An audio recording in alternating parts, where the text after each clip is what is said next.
Earlier on in today's lecture, I mentioned the importance of hand gestures and said that I'd touch on some of these. Pardon the pun.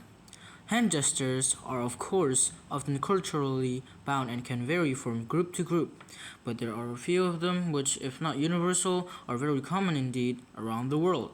I would like to focus on the history of four gestures in particular: the salute, the thumbs up, the high five, and the handshake.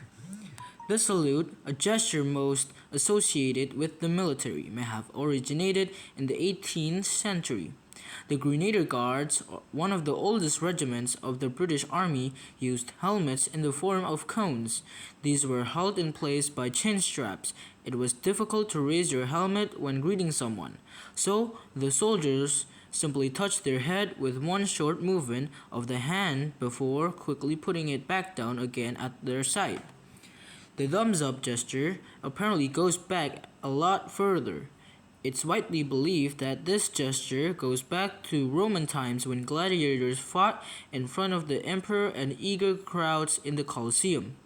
The fallen gladiator's fate was decided by the audience. If they felt that he had fought well, they showed their approval with a thumbs up gesture.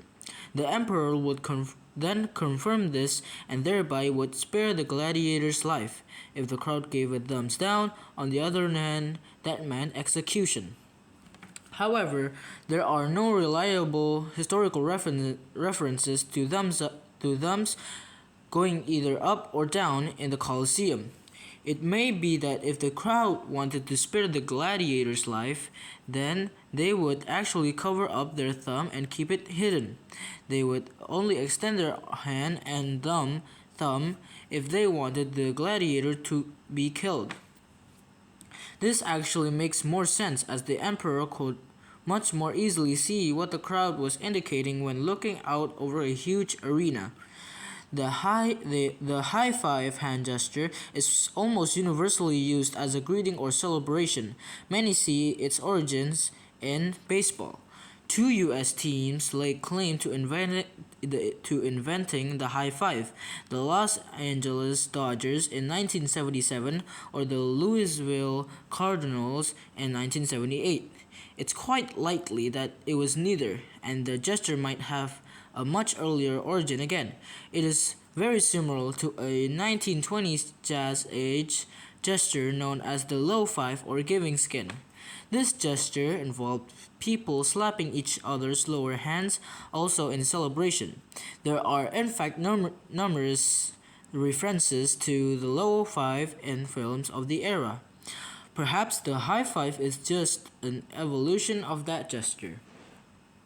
The final gesture I'm going to mention today is the handshake.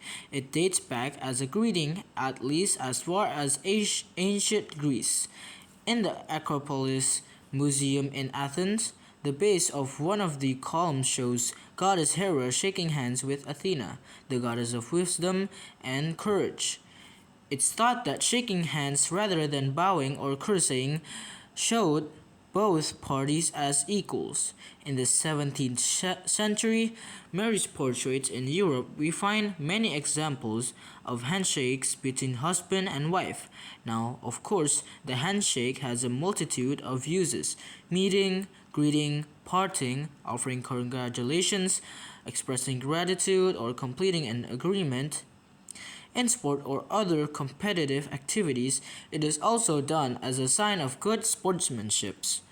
In this way, the gesture has not strayed from its general meaning to convey trust, respect, and equality.